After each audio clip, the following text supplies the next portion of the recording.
What's up, YouTube? This is BLACKMOONDRAGON, the dictator of YouTube himself, and last week I reviewed the Captain Marvel movie. So this week I'm going to be reviewing the Shazam movie. I thought that this would be fitting for several reasons.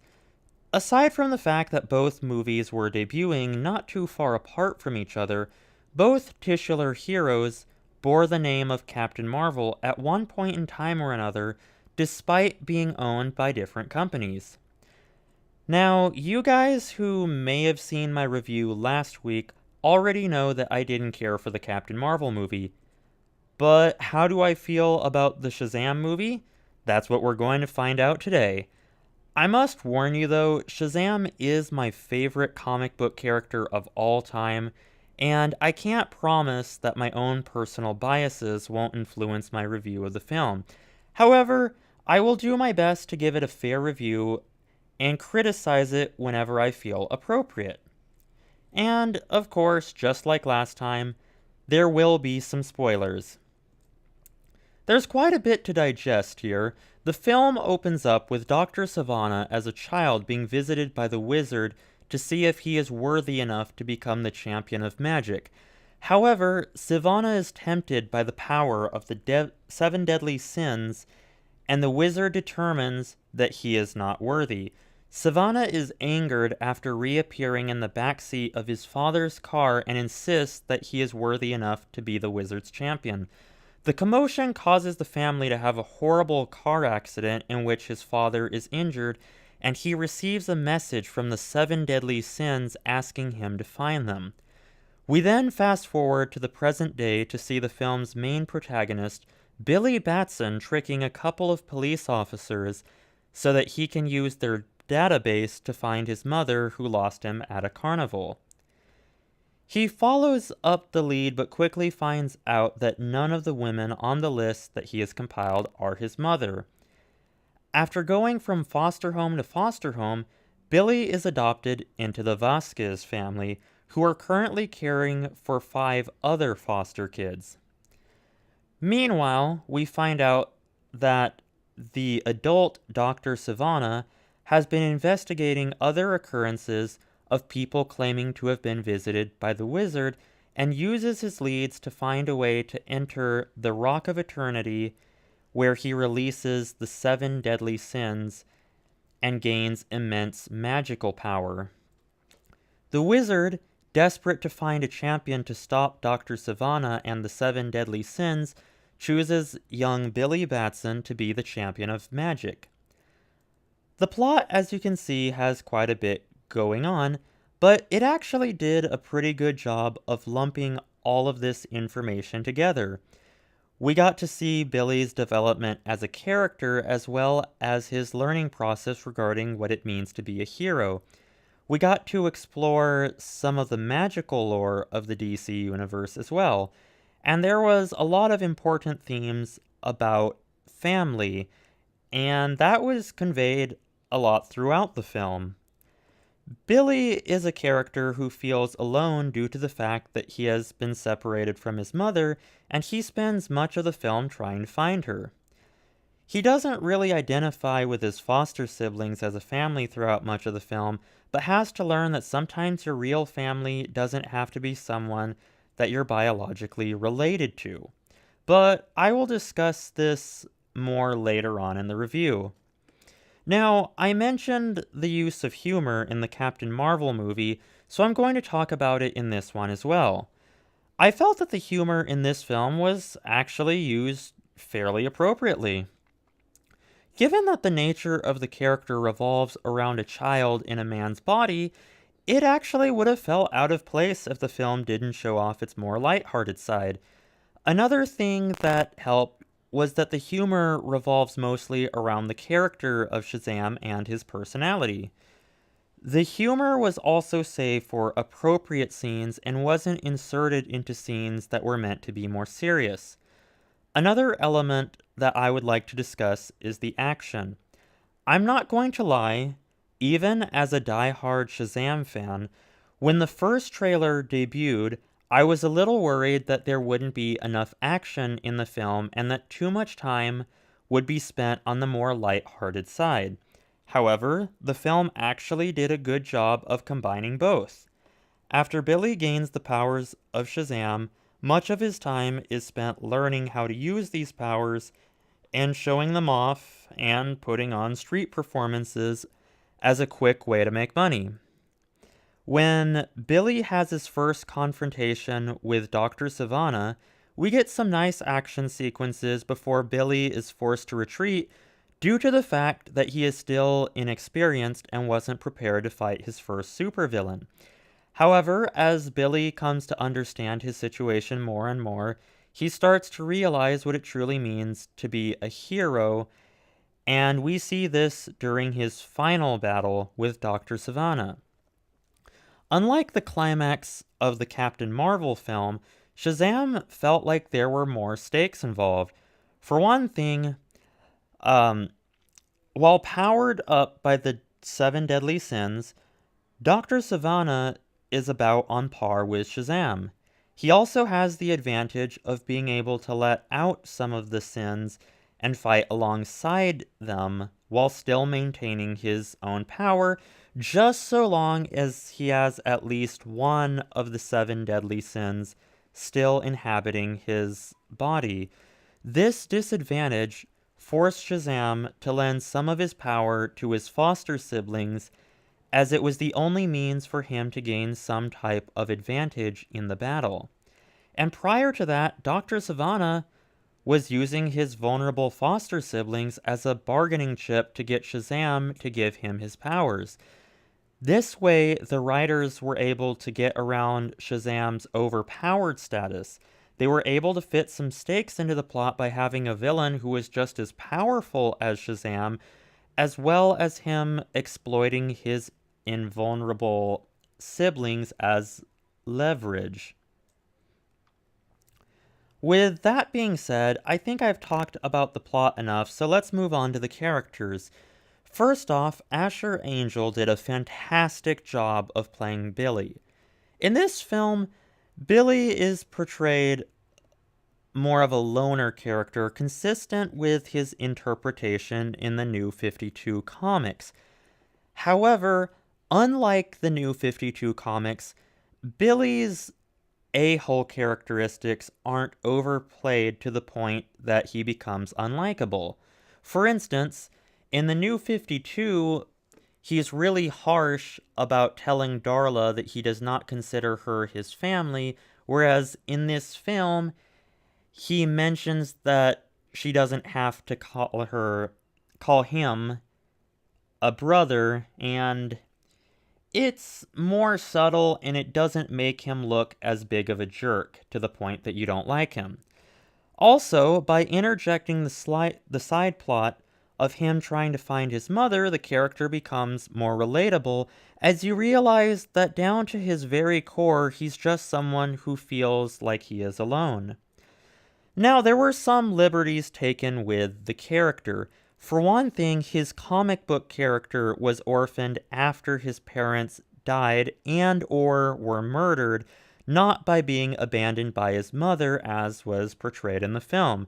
However, since the film wanted to have a greater emphasis on family and sell the audience that his adoptive family is his true family because they took care of him and accepted him when his own biological family wouldn't, I felt like this liberty was actually something that worked in favor of the film. Next up, I would like to talk about Zachary Levi. And one of the things that I thought was very important for this film was, of course, the actor who would be portraying the titular hero. Since Dwayne Johnson was going to be playing Black Adam in the DCEU, many fans thought it would be appropriate to pick another wrestler to play the hero, and John Cena's name was thrown around. Truth be told, I am glad that this didn't happen because I wasn't confident in John Cena's ability to play the role. However, Zachary Levi ended up being perfect for the role and did a really good job portraying a child in a man's body. Despite the fact that we can clearly tell the fact that Shazam physically looks like an adult, he acts the way you would expect a teenage boy. So, one of the first things he does after getting his superpowers is finding out what his powers are, and this, of course, makes sense because, well, who wouldn't want to know what they were capable of if they were just informed that they have become the champion of magic? He also tries to use his adult persona to do stuff his younger self wouldn't be able to, such as purchasing alcohol or going to girly clubs. Of course, another question remains: was he a hero? For those of you who have seen my Captain Marvel review, you'll know that I was somewhat critical of her because she didn't make me think of the ideal superhero. And truth be told, Shazam doesn't make me think of one either. At first. When he first obtained his powers, they naturally go to his head and he uses them to skip school and do street performances, and he gets people to donate money to him. He also charges people to take selfies with him. However, after he finally reunites with his mother and realizes that she abandoned him on purpose, he realizes that just like everyone has been telling him throughout the movie, that his feelings for his mother are misguided and that he should be giving a chance to the people who really do treat him as a member of their family. And this marks some emotional maturity for the character. That being said, it's fitting that at this point in the movie, Dr. Savannah kidnaps his foster siblings, who he has just finally accepted as family. Now that he is motivated to rescue his true family, he starts taking his role as a hero a bit more seriously. One of the best instances in this film is a scene where he comforts a terrified father and daughter who are hiding while the battle is raging on outside. Of course, many good heroes are just as good as their supporting cast, and the most obvious moment of that in this film is Freddie Friedman. After Billy's adoption, Freddie acts as a sort of brother figure to Billy, trying to welcome him into the home with open arms. After Billy obtains superpowers, Freddie uses his expertise on superheroes to help him find out what his powers are. Of course, when the powers start to go to Billy's head, a rift opens up between the two, particularly after Billy doesn't show up as Shazam to the school lunch to stick up for Freddie, who gets bullied as a result. This added a nice little sub-conflict to the plot, which I will address at the end of this review. If I could give one complaint about Freddie, though, he kind of stole the spotlight from all the other siblings. Mary Baumfield is Billy's adoptive sister in this film, and despite being a very important character in some of the older comic books, her role felt diminished in this film. In fact, I think that Darla got more screen time than her. The rest of the foster siblings include Eugene, who is a computer genius, and Pedro. Of course, you can't have a good superhero film without a good villain to oppose him, and I think that Mark Strong did a great job of providing the conflict through the role of Dr. Savannah. He is also a good opposite to Billy's character. While both characters were approached by the wizard as children, Billy was the one determined to have a pure enough heart to be the champion, while Dr. Savannah was not. Also, Billy's conflict in the movie stems from his desire to have a family, while Dr. Savannah's conflict stems from his hatred of his family. We see very early in the film, Dr. Savannah has not been treated very well by his father, which is why his first act as a supervillain is to kill him. His poor family ties might also have played into his insecurities in the film. Throughout his encounters with Shazam, he never seems to fail to bring up the fact that he was deemed unworthy to wield the wizard's power, while Shazam, a person who at least to him was seemingly even less desirable, was considered worthy. Perhaps it was the same insecurities as well as his lust for power that made him oblivious to the fact that the 7 deadly sins were just using him.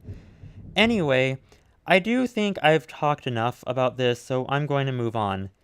Now, as y'all know, the DCEU has been facing its fair share of problems. For one thing, it is evident that they are trying to catch up with Marvel and seem to be struggling to put out successful films. The only ones that have come out that fans and critics alike have agreed were successful would probably be Wonder Woman and Aquaman. Now, at the time that I have written the script, the movie hasn't officially been released yet, but the reviews seem to be glowing so far. That being said, I think it's possible that this could very well be success number 3 for the DCEU. Another thing plaguing the DC films is the fact that they tend to take themselves way too seriously and seem to be devoid of all forms of emotion and joy. However, Shazam did not give me that feeling. Shazam is aware of the goofy nature of the title and embraces that in full force, and for that, I think that there was actually a pretty good payoff. Now, there are a couple things I would like to touch up on before, but anyway, first and foremost, I mentioned that there was a little side conflict involving Freddy being mad at Billy for not showing up as Shazam to save him from the bullies at lunchtime. Well, the film decides to redeem Billy by having him make good on his promise and not only showing up in the big red spandex, but also bringing a friend with him who we find out is Superman. This little fact, combined with the animated credits showing Shazam interacting with many other members of the Justice League, is possibly a strong hint that Shazam will make his way into the League. Of course, there is also the post-credit scene where we see Mr. Mind interacting with Dr. Sivana, hinting at a possible sequel to the film. Overall, I really enjoyed this film and the characters in it so much that I cannot wait to see what they can do with the sequel, and I especially cannot wait to see Shazam interact with the likes of Superman, Wonder Woman, Batman, and the other Justice League members. Anyway, my final score for this film is going to be 4 out of 5 stars. There were some things that the film could have done better, but there is enough good to outweigh the bad and give me a more favorable impression of the movie. But anyway, this video has gone on long enough, so with that being said, thank you guys so much for watching. If you enjoyed, please be sure to leave a like, comment, and subscribe, as it will help the channel grow, but most importantly, y'all have a wonderful day, and bye for now.